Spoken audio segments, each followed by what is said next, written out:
El siguiente programa puede ser visto por mayores de 12 años en compañía de adultos responsables. No contiene escena de sexo ni violencia.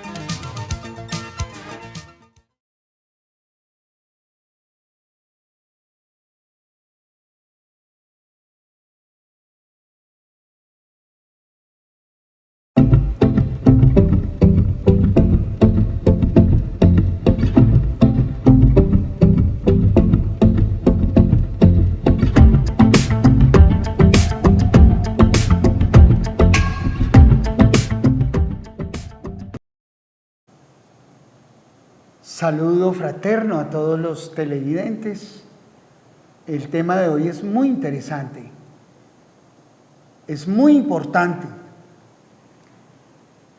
y afecta muchísimo el interés que ustedes deben ponerle a este conversatorio del día de hoy, porque tiene que ver con sus familias, tiene que ver con sus hijos, tiene que ver con derechos superiores del niño, tiene que ver con la Convención de Derechos del Niño, la Convención Internacional de Derechos del Niño, que precisamente desde el ámbito internacional promueve en el derecho internacional la protección especial de los menores. En estos tiempos en que estamos viendo tanta vulneración de los derechos de los menores en todos los espacios y entornos, es importante acudir a la Convención Internacional de los Derechos del Niño y pedir la aplicación plena de esta convención con enfoque de derechos, con énfasis en derechos del menor, atendiendo precisamente uno de los principios fundamentales que nos trae la Convención Internacional de los Derechos del Niño y que obliga al Estado colombiano, ya que signó, ya que suscribió ese Tratado de Derecho Internacional y que hace parte de nuestro bloque de constitucionalidad. Ese tratado se ve reflejado en el Código del Menor, en el Código del Niño y del Adolescente en Colombia, pero también esa intención, esa esencia del tratado está reflejada en la Constitución de 1991, en el artículo 44 de nuestra Carta Magna, donde reconoce que se debe tener en cuenta la opinión de los niños, donde reconoce que debe dársele prioridad a un principio de derecho internacional dentro de la Convención de los Derechos del Menor, que es que el interés superior del niño debe primar sobre el interés de los adultos. Es importante entender esto, porque a partir de ese entendimiento podemos solicitar el enfoque de los derechos del menor en todos los asuntos de carácter administrativo o jurisdiccional, que se aplique el enfoque de derechos. Y el enfoque de derechos prima porque la opinión del menor sea tenida en cuenta. El enfoque de derechos prima porque se tengan en cuenta las circunstancias de vivencia del menor. Y entonces empezamos a hablar de algunos importantísimos derechos a tener en cuenta y que son de frecuente vulneración. Los menores tienen derecho a que el Estado los proteja, a que la sociedad los proteja y la familia los proteja contra toda forma de vulneración que implique violencia física o psicológica. Dentro de ese contexto existe el bienestar familiar, el Instituto Colombiano de Bienestar Familiar, que tiene el propósito de restablecer los derechos del menor cuando estos son vulnerados. Existen las comisarías de familia que tienen el mismo propósito, ayudar a garantizar los derechos del menor. Derechos estos que podemos traducirlos, que podemos reflejarlos en el derecho, por ejemplo, a una alimentación sana, adecuada, a una alimentación integral.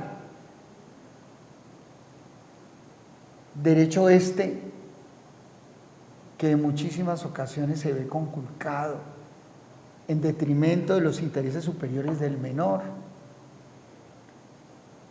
Como algunos padres, y me refiero a padre y madre, se sustraen de manera injusta e infame al deber de suministrar alimentos a sus hijos.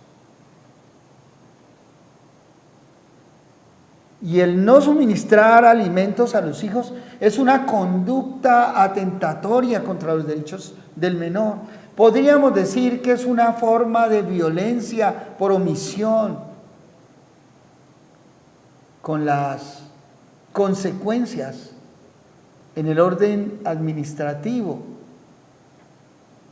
en el orden civil y en el orden penal para aquellos que se sustraen de manera injusta al deber de suministrar alimentos. No se garantizan los derechos del menor con cualquier tipo de cuota alimentaria, porque hay gente que para salir del paso consigna cualquier cantidad pírrica, irrisoria, que no corresponde a su realidad económica ni a la realidad económica del menor.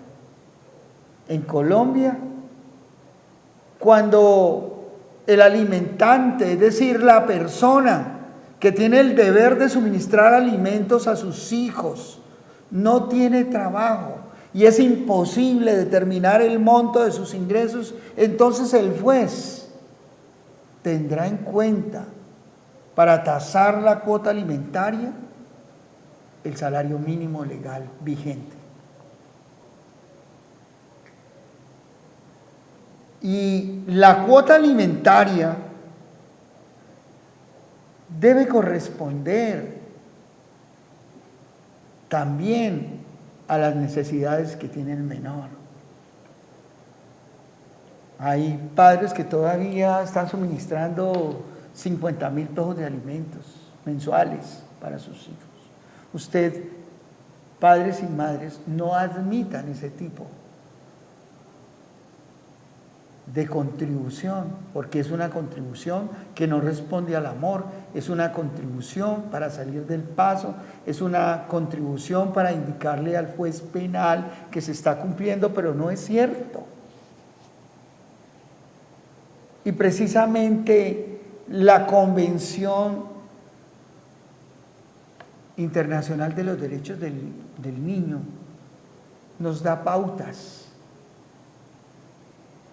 Nos da pauta para que los jueces miren muy bien cómo proteger la alimentación del menor. Si la persona no puede demostrársele ingresos, entonces se toma en cuenta el salario mínimo. Y ese salario mínimo se divide en dos. Una parte que corresponde a lo que se considera que debe ser los necesarios ingresos que debe tener el alimentante, es decir, el 50% del salario mínimo, y la otra parte para distribuir entre los hijos del alimentante. El alimentante entonces debe suministrar esa cantidad de dinero. Esa es una cantidad mínima para distribuirla, prorratearla entre el número de hijos que tenga. Es decir, que si el alimentante tiene 2 hijos, el salario mínimo es 1.400.000 y pico, entonces la mitad serían 700, entonces por cada hijo tendría que consignar 350.000 pesos, aproximadamente. Es decir, que si tiene 2 hijos, tiene que consignar 700 si no se le pueden demostrar ingresos. Es decir, si no existe una prueba de la cantidad de ingresos que tiene el alimentante. Ahora, para señalarle alimentos al alimentante, en desarrollo de esos principios de protección, en interés superior del niño, se debe tener en cuenta la condición económica y social en que se ha desarrollado el menor, la necesidad de su formación académica integral, los alimentos íntegros que necesita el menor en materia de nutrición para que la nutrición sea equilibrada. Igualmente, el menor necesita desarrollarse en la cultura, entonces se pueden señalar unos adicionales en el deporte. Esto contribuye a esa protección especial que deben tener los menores. ¿Qué hacer cuando los obligados a suministrar en primera instancia los alimentos del menor no lo hacen?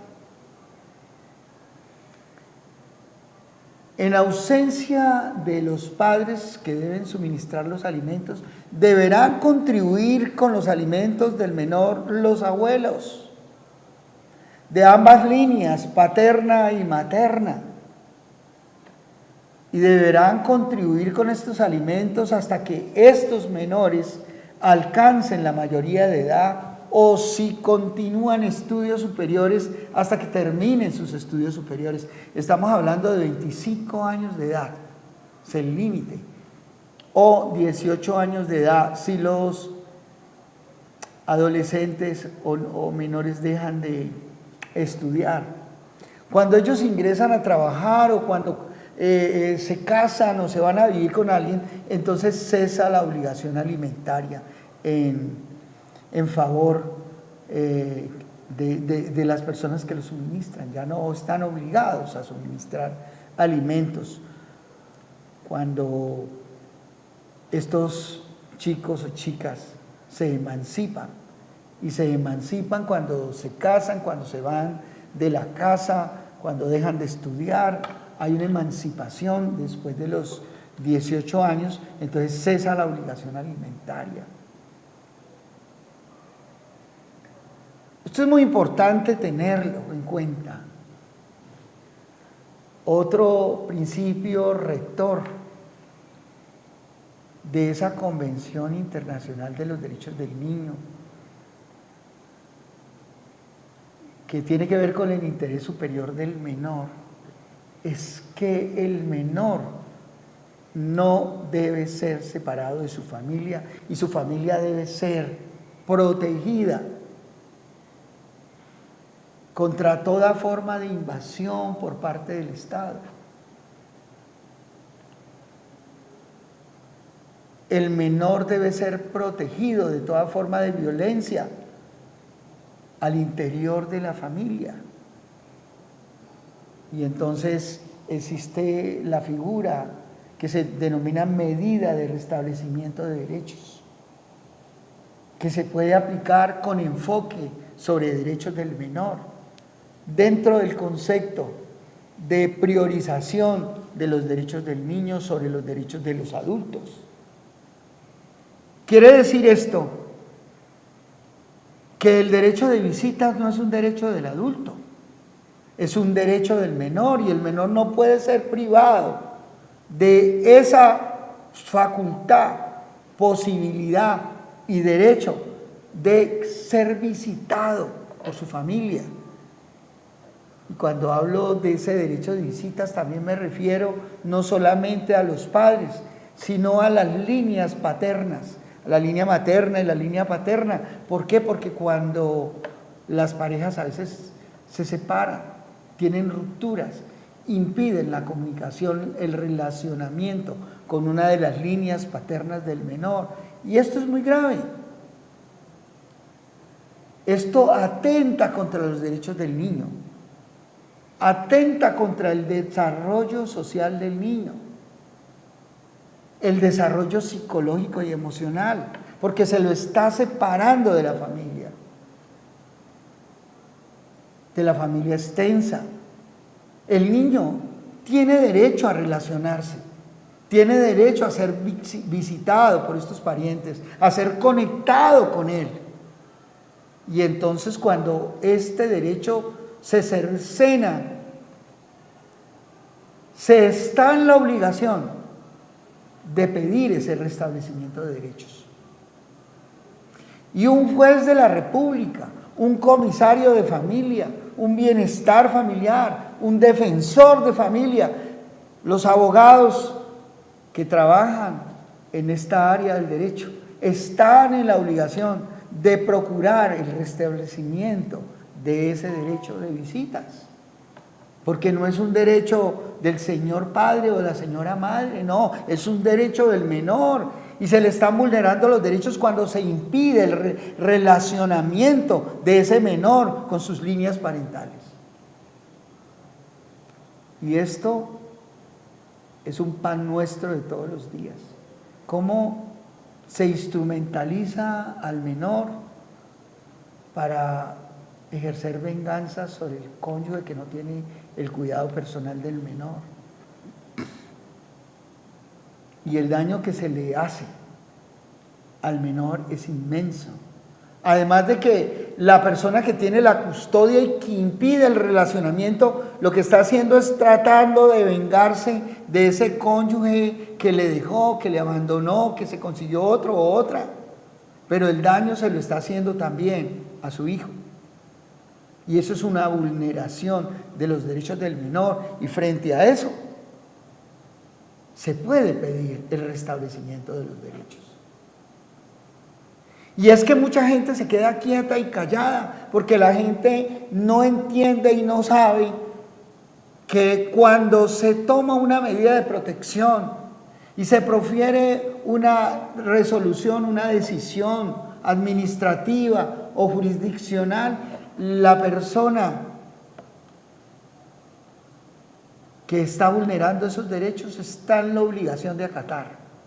Porque si no acata, entonces incurre en una conducta de fraude, una conducta de carácter delictual denominada fraude a resolución administrativa o resolución judicial, que es un delito, que además de responder por el delito, puede responder por las consecuencias en el orden emocional, en el orden psicológico, los daños morales que ocasione a ese menor y a la familia que está siendo separada y desvinculada. Porque la gente no sabe, no conoce que estas vulneraciones tienen consecuencias. Es que la gente se queda quieta, pero mi pueblo perece por falta de conocimiento y la ignorancia de la ley nos sirve de excusa. Y para eso estamos aquí, para abrirles los ojos, para que no permitan las vulneraciones. Es que el papá, cuando la mamá va a visitar al niño, él tiene la custodia y la mamá se fue con otro. Y entonces se esconde el niño.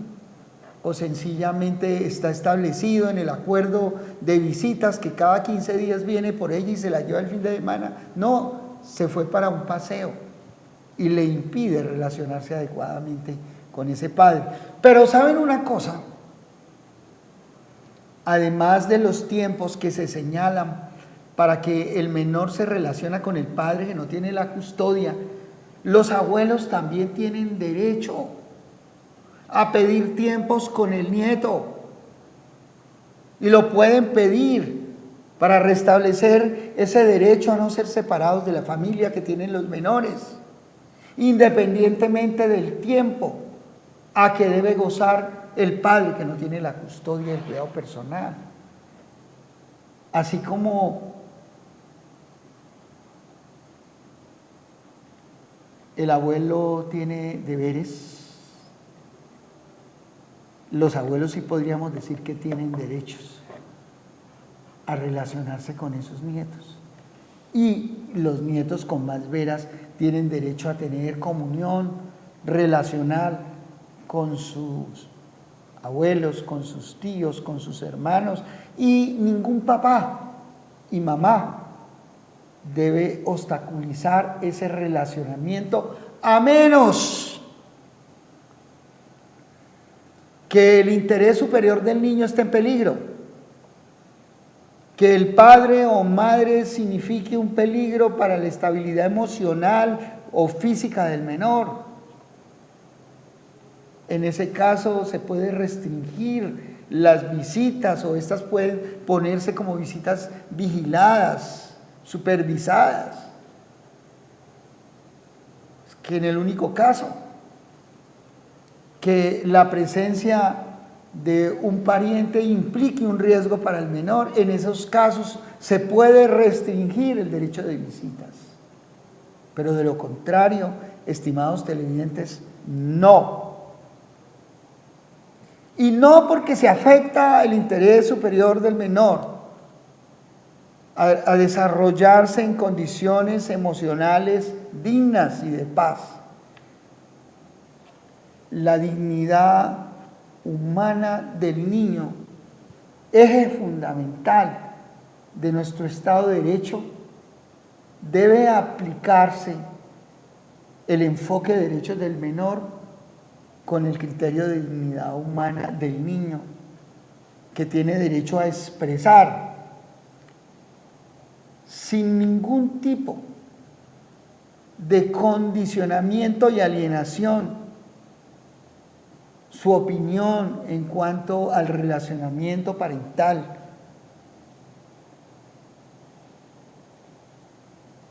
Existe una figura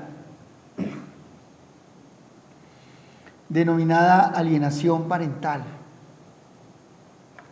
Regularmente,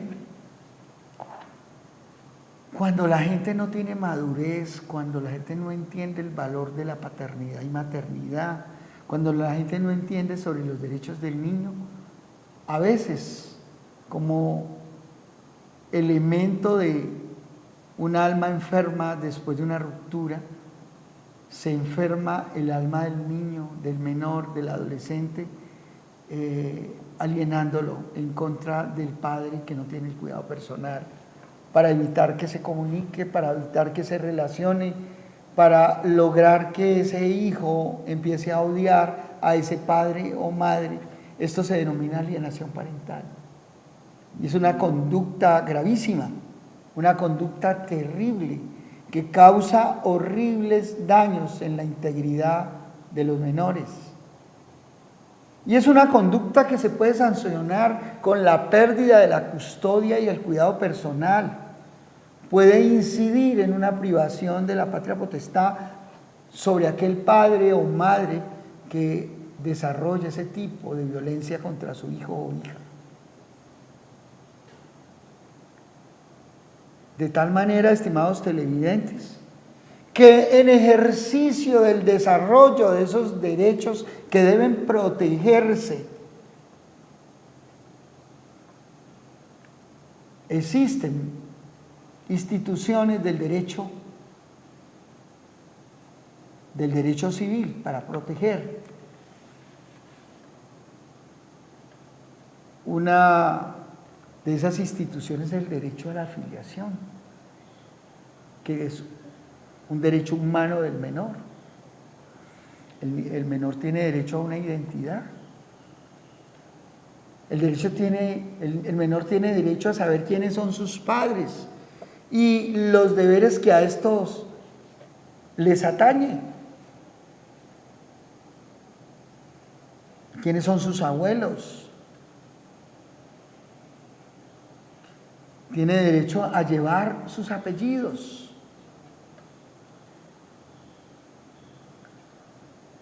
Y llevar los apellidos es algo muy importante, muy interesante, al punto que en ejercicio de esos derechos superiores del niño y buscando el equilibrio y buscando la sanidad emocional, mental del menor, se puede llegar por parte de los interesados en el entorno familiar aún a modificar los apellidos del menor en beneficio de los intereses superiores de éste. Y así lo dispone la ley.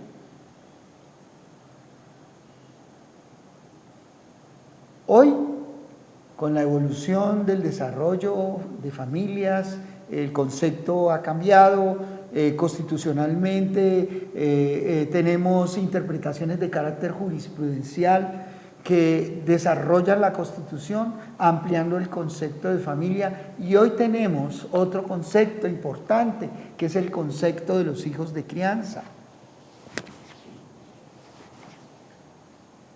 Con la evolución de los temas de familia, las personas se separan, se vuelven a organizar y llegan a las familias nuevos integrantes.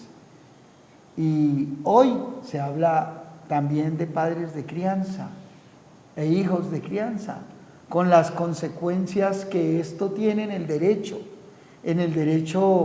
de la seguridad social, en el derecho hereditario, en el derecho sucesoral, como se conoce, en el ejercicio de la patria potestad.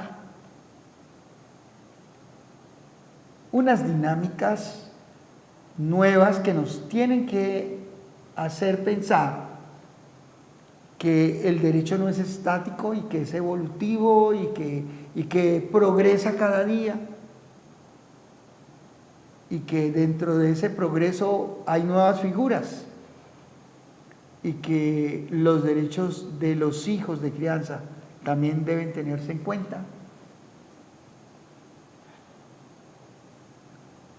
Y uno de los derechos que se tiene por parte de los hijos, y cuando ya hablamos de hijos adoptivos, hablamos de hijos biológicos, hablamos de hijos de crianza, que son distintas categorías. Esos tienen derechos. Y si son menores de edad, el artículo 44 de la Constitución Nacional, la Convención Internacional de los Derechos del Niño, los protegen. Todo un desarrollo de bloque de constitucionalidad, de derecho internacional para proteger los derechos del menor en todas las dinámicas. Cuando los padres abandonan a los menores,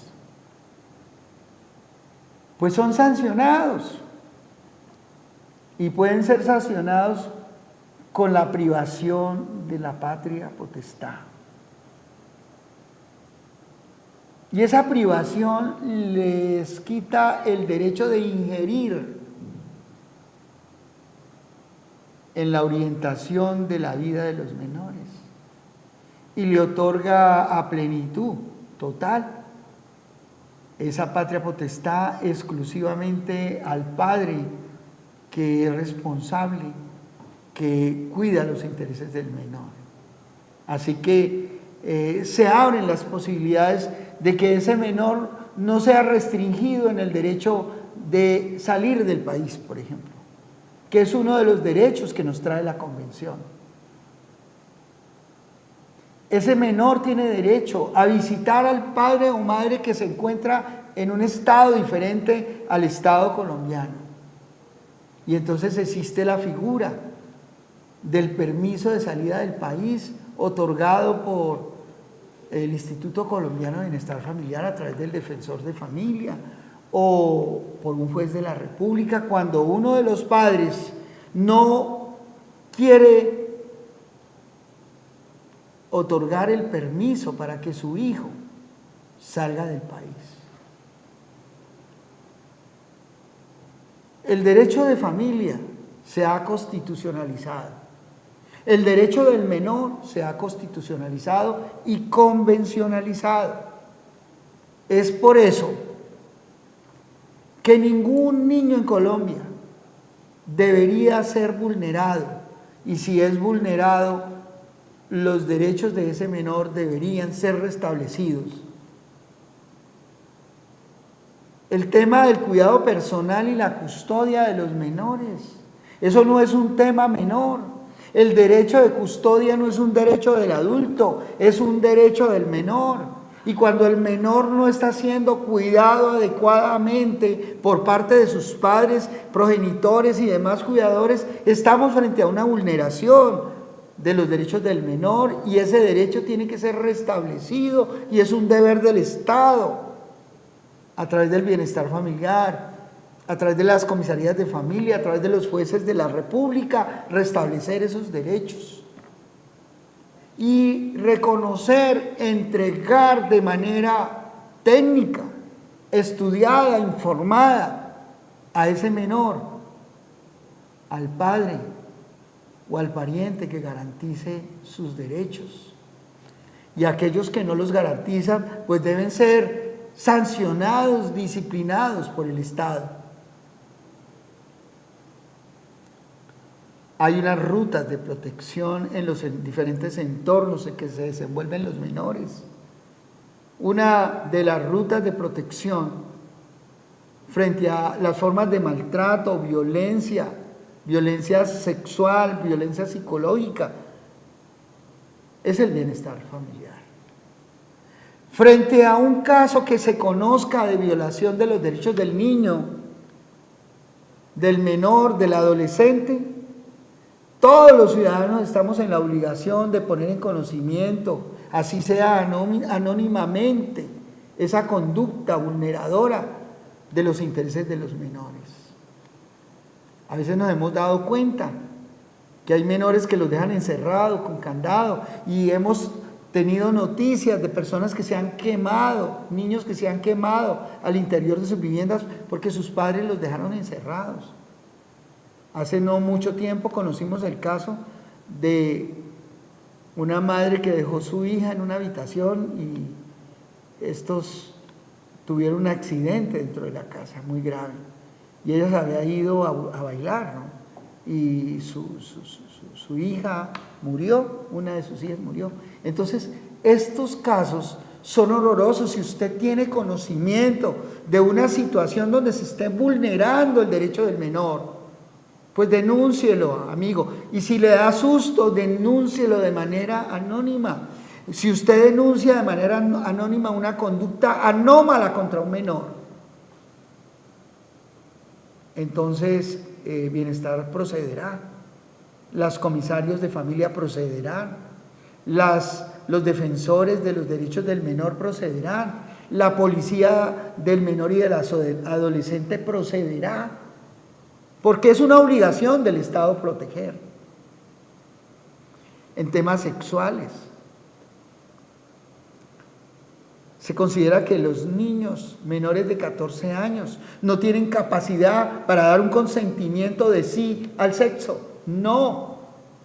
Así estos menores se vayan con un adulto a tener vida sexual, se considera que eso es un acto de violación de su integridad sexual. Cuando tenemos conocimiento de que un adulto está seduciendo, está induciendo,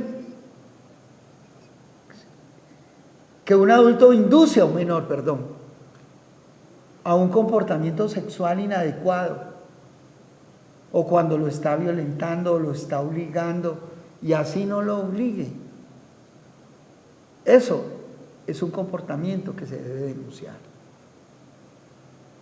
A veces pueden haber equivocaciones también, ¿no? Porque hemos conocido casos donde hay muchas denuncias falsas, y pues con una denuncia falsa usted se le tira la vida a una persona, usted le destruye. Usted solamente debe denunciar si usted tiene elementos que le generen a usted convencimiento y certeza de un comportamiento anómalo. Así que estamos en la obligación moral de denunciar todo comportamiento inadecuado con los menores. Usted tiene que ser cuidadoso con los niños y las niñas. Hemos visto casos muy dolorosos últimamente en las noticias.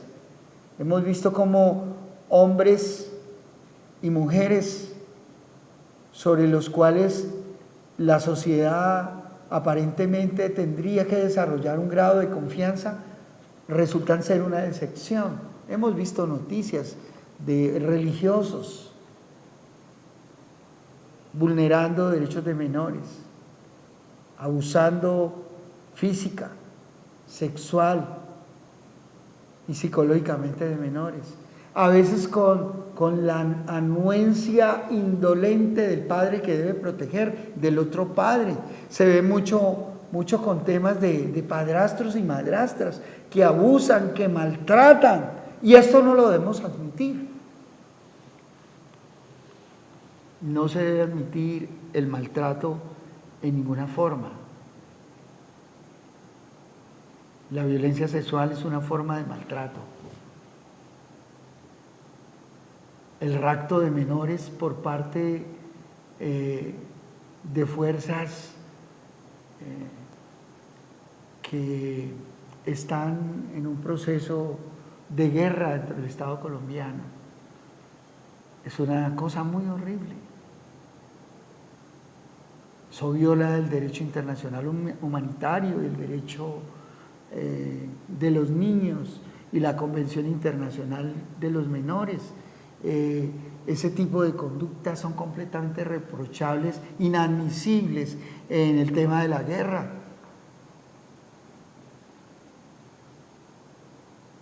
La guerra no es una justificación para raptar niños y reclutarlos de manera forzosa.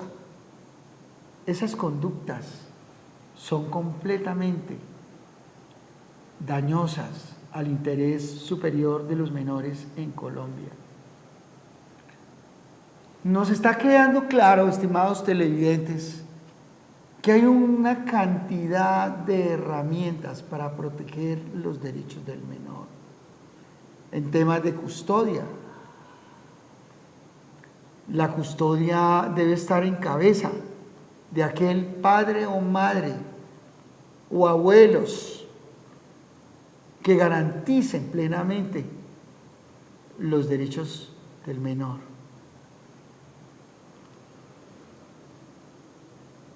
Bajo ningún punto de vista debemos tolerar que no sean restablecidos los derechos de los menores. Restablecer los derechos de los menores significa sacarlos del lugar donde corren peligro.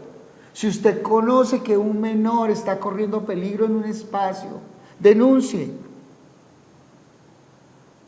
Si no quiere hacerlo frontalmente, pues coloque anónimos.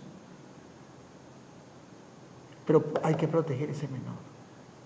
Si usted ha sido privado de la custodia y del cuidado personal de manera injusta, las custodias no son permanentes, no son sentencias que quedan en firme para siempre, no. Las sentencias de custodia y cuidado personal son completamente revisables.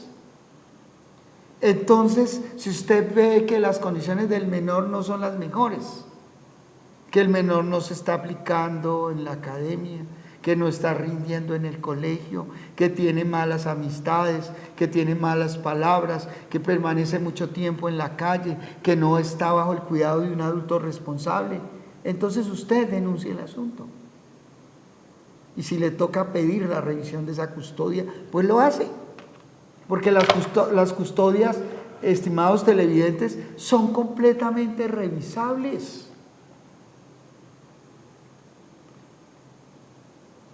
Se puede revisar la custodia. porque el cuidado personal es un derecho del menor y no un derecho del asunto. Y entonces, que te gane la custodia, no. El niño merece que la custodia la tenga quien le garantice el desarrollo pleno de todos sus derechos como menor. En esta conversación tan interesante, usted debe revisar cómo están los derechos de ese menor, si se están garantizando, si se está garantizando el derecho a la recreación, el derecho a la cultura, el derecho a la salud. El Estado tiene que garantizar ese derecho, pero los cuidadores deben preocuparse por la salud del menor. ¿Cómo así? Si el menor se enfermó, pues hay que estar pendiente de él. Que el menor le subió la fiebre a 38,9,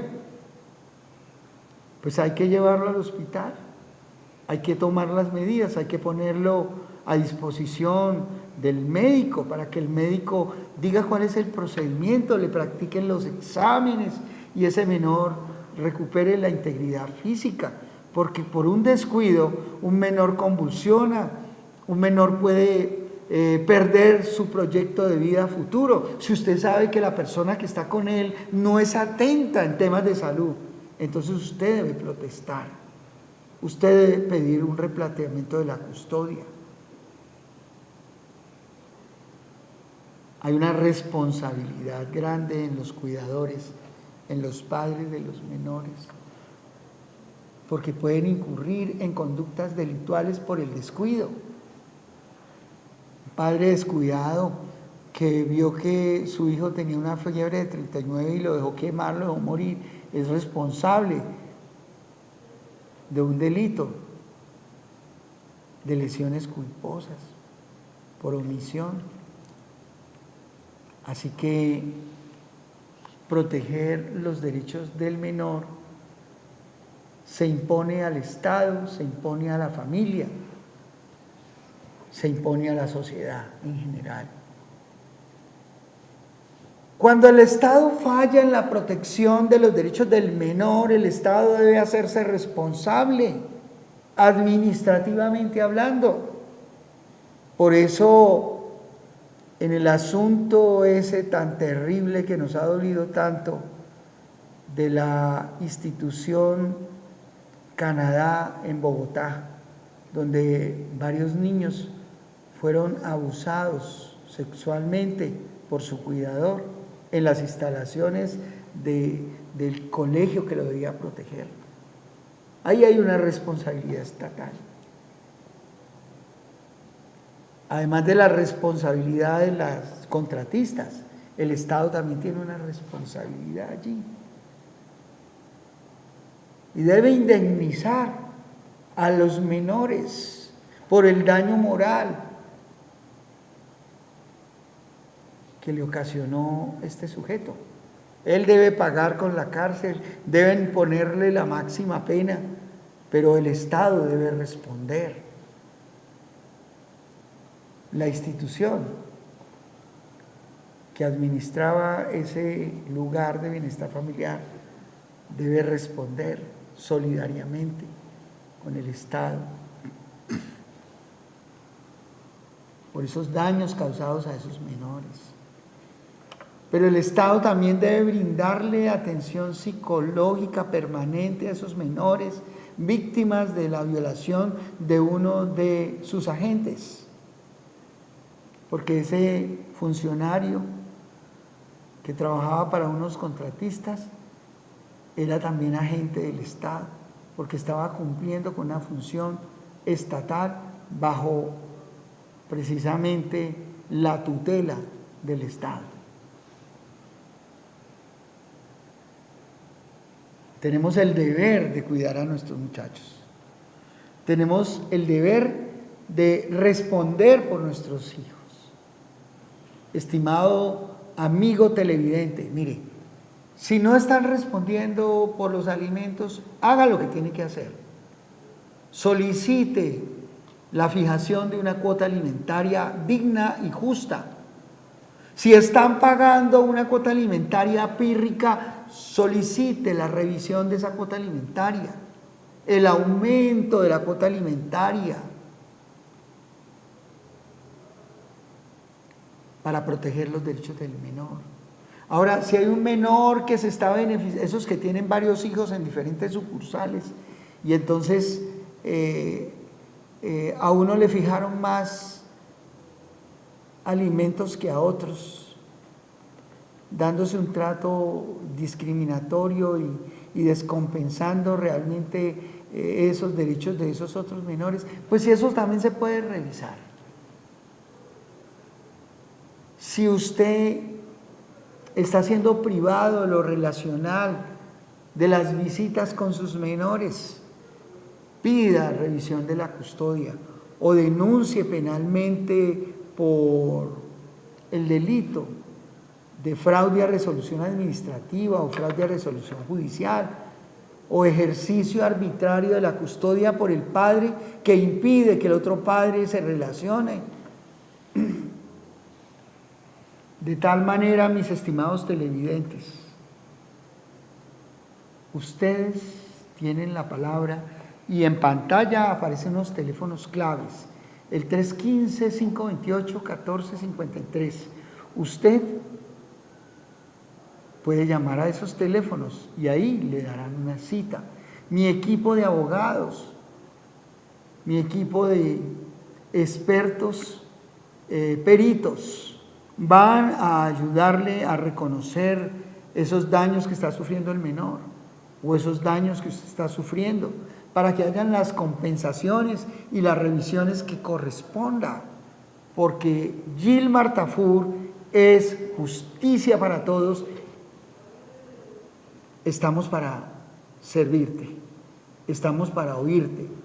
Puedes pedir tus citas en esos teléfonos que aparecen en pantalla. Hay un WhatsApp 315-528-1453, tú nos escribes y nosotros te respondemos. O el 884-3306 en Cali. Usted puede llamar desde cualquier lugar del país. Nosotros te vamos a ayudar, nosotros te vamos a guiar, nosotros te vamos a representar, nosotros te vamos a asesorar en el tema de los peritazgos. Porque los peritazgos son importantísimos. Usted, estimado televidente, tiene la palabra y nosotros estamos listos para guiarte, orientarte y ayudarte, gestionarte y representarte donde haya que hacerlo. Recuerden ustedes que a las audiencias ustedes no se pueden presentar solitos o solitas. Así sea con los jueces de paz, con los comisarios de familia o en bienestar familiar y menos ante los jueces. Porque mi pueblo perece por falta de conocimiento y la falta de una buena asesoría te puede llevar a cometer errores que te impongan cargas que realmente no debes soportar o se pueden vulnerar los derechos de los que quieres proteger. Esto es Justicia para Todos con Gilmar Tafur y sus abogados asociados. Importante,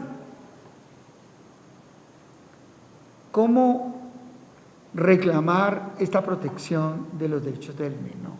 Vamos a colocar algunos y vamos a decir el método y el procedimiento.